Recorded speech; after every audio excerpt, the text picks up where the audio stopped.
With funnels, one of the things we do funnel reviews for clients, and one of the major things that I see with funnels is they make them a little bit overwhelming when it comes to the mobile Yeah. experience.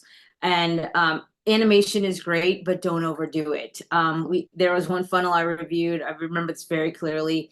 Every step, every time I scrolled down on my phone, something popped up or moved, or it was just very distracting. I was trying to concentrate on reading the copy because that's what's going to connect with the customer.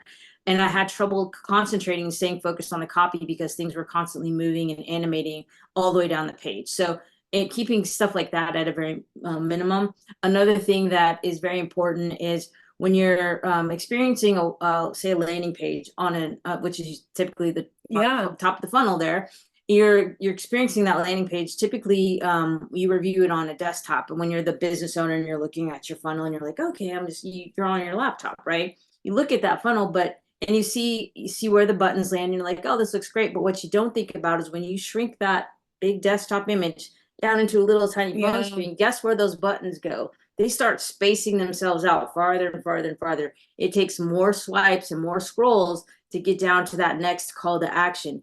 So on the mobile experience, and again, when we're reviewing funnels, this is one of the first things I look for is how often is that call to action being put in front of me as I'm scrolling down. So that's another big mistake. And one And other you one, really don't want anyone to go more than 3 thumb scrolls really, before yeah. hitting a button. Like we got to think about how do they need to use it? Like, when are they going to be ready to take action? Mm-hmm. So you really need to be thinking about that as you're kind of doing the mobile version versus the desktop version, because it makes a massive difference. We Yeah. had one recently that we were reviewing, and it was 15 thumb scrolls between the Mm-hmm. first button and the second button. I'm like, oh my word, like you Yep. have no opportunity here for somebody, once they've been won over, to take an action. Like, let's support them with the product that you have, and let's also get you paid. Yeah. So making sure that those buttons are there and frequent is going to be super important Yeah. for that. And one other thing is to make sure that you have some kind of tracking system on that landing page that is showing you the